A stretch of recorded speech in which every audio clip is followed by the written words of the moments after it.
Welcome to the deep dive. Today we're looking at where old school finance meets, well, the cutting edge of digital assets. We're diving into American Bitcoin Corp, ABTC, a really interesting name in the Bitcoin world. Our goal here is pretty straightforward. Unpack what ABTC is, what they actually do, and how the market's reacting. We want you to walk away understanding this mix of Bitcoin mining and investing. We're using insights from places like MarketWatch, Reuters, WSJ, PR Newswire, all to keep this easy to follow. So let's jump in. What makes ABTC different? Is it just another tech stock or like a Bitcoin ETF? Yeah, it's definitely got its own angle. Its core thing is being a U.S.-based Bitcoin accumulation platform.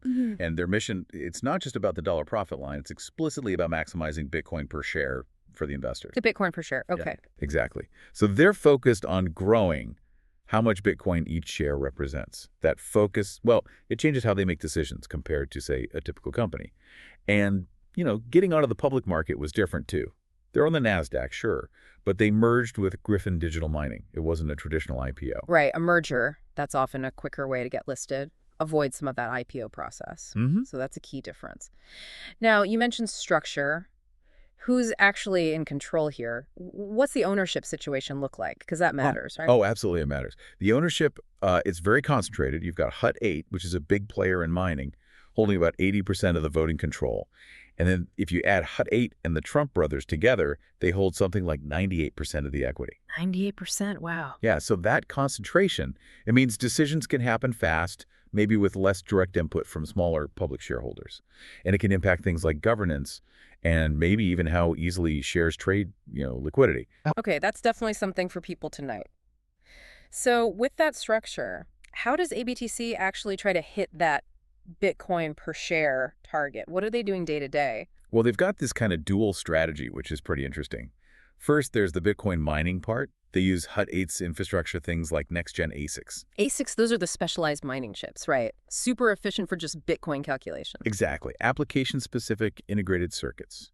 Makes their mining, as they put it, structurally cost-advantaged. They aim to mine Bitcoin cheaper than maybe others can. Okay, mining is one part, but you said dual strategy. What's the other piece? This is where it gets interesting for different types of Bitcoin exposure. Right. The second pillar is their Bitcoin accumulation strategy. They don't just mine and sell. They actually hold Bitcoin on their balance sheet. Right now, it's around 2,443 BTC. And they grow that stash by keeping the Bitcoin they mine and also by buying Bitcoin on the market when they think the price is right, opportunistic purchases. So they're actively buying and mining. Precisely. Their vision is to be a premier vehicle for Bitcoin exposure.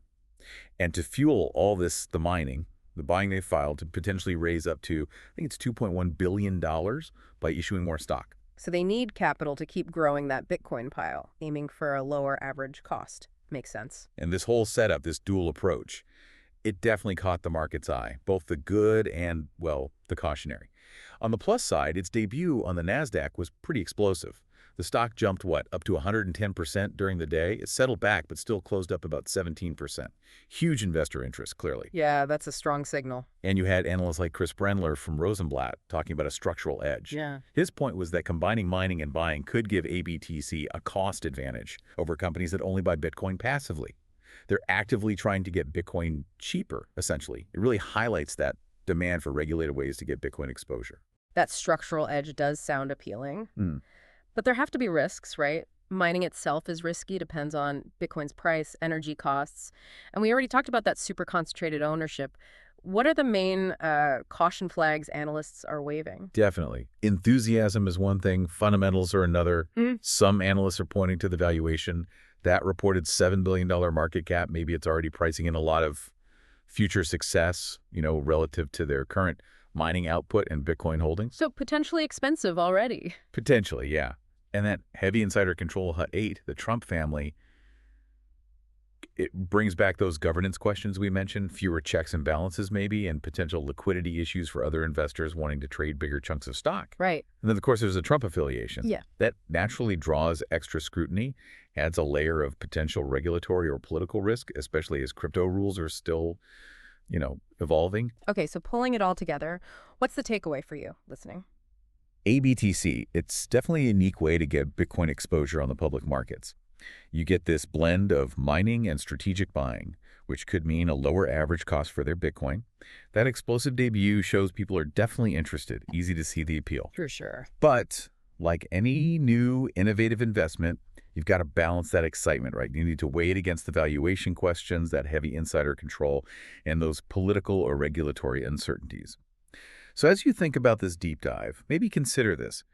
What does this mix traditional finance structure, new crypto strategies, prominent political ties, what does it signal for how we might invest in new assets in a regulated way going forward, especially keeping an eye on how well they raise that capital and, of course, where the price of Bitcoin itself goes? Lots to watch.